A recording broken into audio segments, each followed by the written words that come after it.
It's actually interesting to see this because जो लोग सुबह से हमारे साथ जुड़े हुए हैं, if you have seen Abhinanita Mathur's, projects where she has ignited very interesting conversations regarding romance and lovers. So वो community project versus this film is making a lot more sense. I'm sure students के पास question होंगे. Please come, Chandan.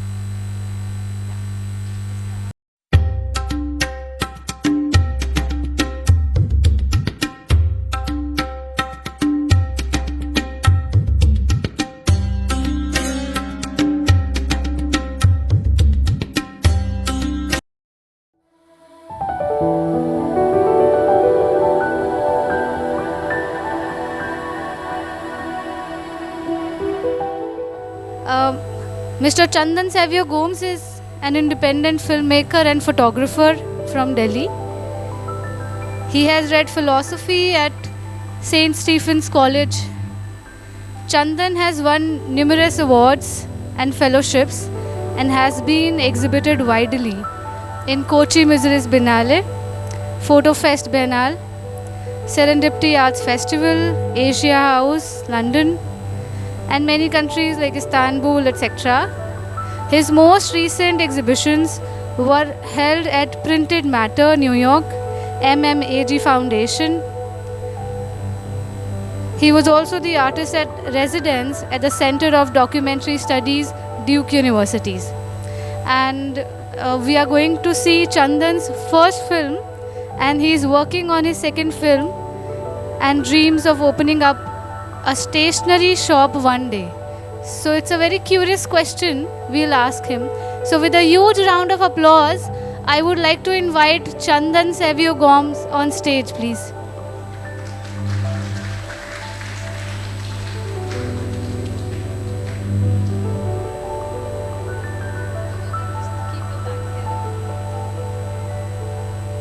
And I would like Renu ma'am to please felicitate him with a bouquet.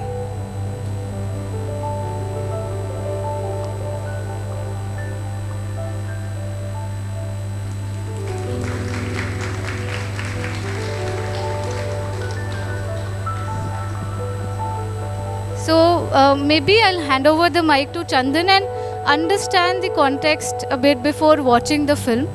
और फिर हम सब वो film देखते हैं, फिर we'll have a question answer round with Chandan. Hi, good evening everyone. Thank you Ritika for inviting me to be a part of this festival. So essentially I'm a documentary photographer. I work on long-term photo projects and essays, and then I make books out of them, handmade books, artist books. So that has been my form for the last 10-11 years. And storytelling is very central to my practice. So when COVID happened, and I always wanted to make films, write films, work in that medium as well. So when COVID happened, I just thought that how much worse can things get? मतलब इससे बुरा क्या ही होगा? So might as well start from scratch, एक नई field को explore किया जाए, and that's how I came to filmmaking. So neither am I trained as a photographer nor as a filmmaker. I am self-taught, self-learned. So I started making this film during the second wave of COVID. It's a short film, fiction piece, 12 minutes. And those 12 minutes have taken good 3 years of my life. So, but I'm excited about the medium. I'm excited about sharing my film with all of you because I realize that the moving image of video, of film is very much becoming a part of the contemporary. So I thought it'd be interesting to share the film with young artists like yourself and practitioners like yourself and see what are the kind of conversations we can have. So I think we can screen the film, and then as Ritika said, we can have a Q&A. Yeah, that's about it. Thank you.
she shouldn't.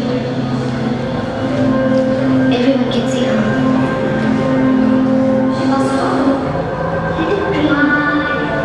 Now, you know.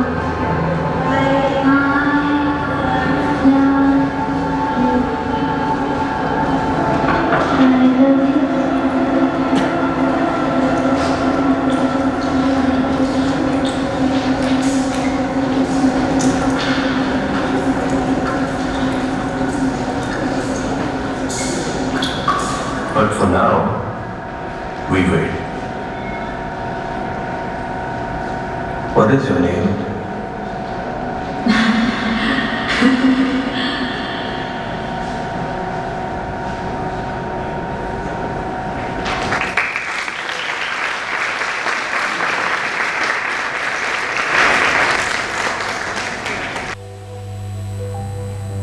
It's actually interesting to see this because जो लोग सुबह से हमारे साथ जुड़े हुए हैं, if you have seen Abhinanita Mathur's, projects where she has ignited very interesting conversations regarding romance and lovers.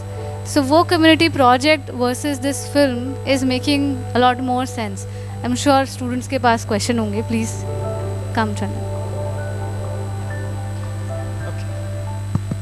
Hello sir, myself Piyush Vishwakarma. I'm a first year student, DCA. So I'm in BFA first year student. So I was just curious to know what just made you to make this. I mean, first of all, I just want to appreciate you for this because it's something that I was also doing. So it just made some of my things clear about the stuff. But I just want to know actually. And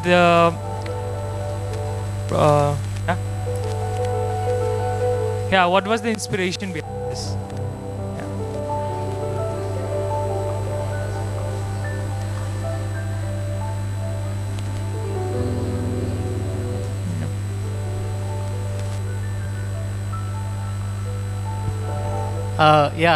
Thanks Piyush, thanks Ritika. I'll try and answer both the questions.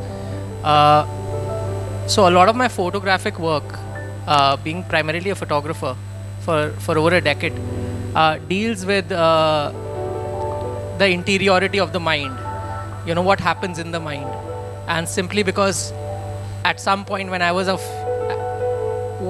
entering photography after completing my studies in philosophy, I met someone who I was photographing a landfill, and this person was a rag picker in the landfill, and he asked me that why are you even photographing? What is the purpose of photographing a landfill? Because a landfill has to hide things, right? It hides garbage. So how can you photograph something that hides things, makes things invisible? And that became a long-term exploration or obsession for me.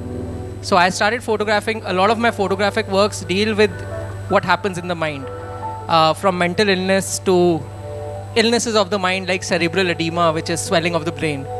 Because unlike a fracture which is visible on the hand or the leg, cerebral edema is not visible, right? But it very much affects a person. So naturally when I'm transitioning to another art form or another medium, I will pick up what I've explored across 10 years and bring it into my work. So this subject matter when I was writing was something I could do with the fluidity. I wanted to extend, because your curiosity as an artist would remain the same, right? Be it whatever medium you're working with. Yes, sir. So for me, that's how this film happened. And Ritika, regarding your question, I think, all fiction is inspired by life, right? Like, there are stories everywhere. In your life, you're meeting several people. I'm a photographer, right? So I'm always engaging with people. My entire life is in a way very external to me. I'm going out, walking in the streets, making photographs, spending time with strangers, going to hospitals, going here, there, everywhere. So of course this story is inspired by several people I would have met through my journey as a photographer and as a human being. And I think that's what all fiction is. It really borrows heavily from the life you lead or the experiences you have. So yeah. And one more thing, the transition that you used in your scenes, I mean the shots were pretty like appealing, and the transition was smooth. And I just like want to know ki, what is as a photographer you are. So what is the main thing which is we should use in our like videography or photo shoot so that it goes smooth? Sorry. Smooth. Soft, not soft. Okay, soft. See, with a film, the thing is, a film has to be written first. So if you can write it well, you can make it well. Yeah. So when I was writing it, I was also not just writing it as a filmmaker. I was primarily writing it as a photographer. Okay. Yeah. And the film had no dialogues when we were shooting this film, right? So everything is a voiceover in a sense. Yeah. Because you're hearing the voices in our mind. Hmm. So it had to be very visual. Yeah. And film is a visual medium, right? Like any other, like photography or painting for that matter. Yes, sir. So it's an action, you enact things out. So that is how I was working. I wanted to be a visually strong film. I wanted to play with primary colors. I wanted it to challenge me as a photographer and my DOP as a photographer. So if you see, the tones are very divided in the film. There are the blues and then you have the reds. And everything is very, very sort of done with like this very sort of, there's this fine line between, because the window in itself is like not just a metaphor but also like a physical demarcation of space. And then one shot that I loved the most was that when that person was just smoking in front of, so that shot was like, how to say it? Yeah. So I really loved your work and thank you, sir. Thank you. Any other question, any comment? So we have screened a couple of films, independent films here. So the day before yesterday, there was this filmmaker Akash Rajput. He has showcased a film which he has, he has done acting, he has written the script, he has done the editing as well. So in your context, how big your team is, and what were your major verticals apart from writing? Yeah, that's a good question. See, it's a short film, and if you look at a lot of short films, they look like YouTube videos, which is what I didn't want. I wanted it to be like cinema, at least what I understood of cinema back then. So I realized that my expertise, I might be good at photography because I'm doing it for 10 years, but I'm certainly not good at being a cinematographer or a director of photography. So I had the vision and I got in touch with someone who I felt could execute that vision. So my team was about 20 to 25 people. It worked like a proper film. On the set, there were about 20 people working. I got an art director from FTII to work on this project because it had to look believable. The shots which are inside of the psychiatrist when he's ruminating, it's a room of discarded objects. So I was approaching it from that point, Ritika, where for me it was, if this is the first and the last film I make, I want to learn everything. So that was something that I was going for, that I should know everything. So even with the sound, I worked very closely on the sound of the film. I worked with the art director. I was involved in everything because I thought that there might be a day, I'm lucky to get funding for this project, but there might be a day I might have no funding, so I should be able to do everything by myself, at least have a working knowledge of it. So I wanted all the set departments that exist in a feature film to be in this film, which is how I approached it. Because I was coming to the next question about funding only. A lot of our students in first years and second years, they do experiment with, videos and films. So they often ask, like, if we want to make a big project, from where can we, get a little funds? Are there any grants? Are there any, open calls where young people can, take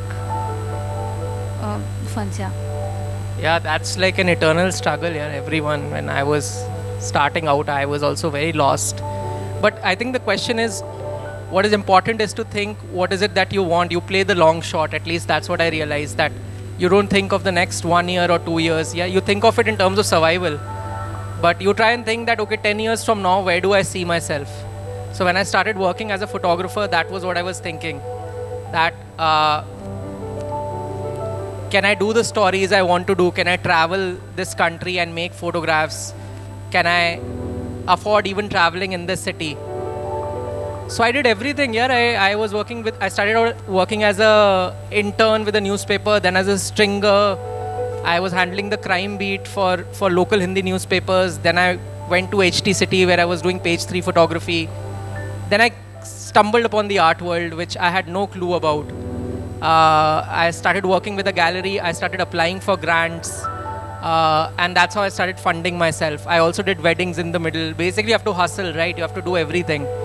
But the only way you can do it is ask yourself that, where do I see myself 10 years from now? What are the kind of stories I want to tell?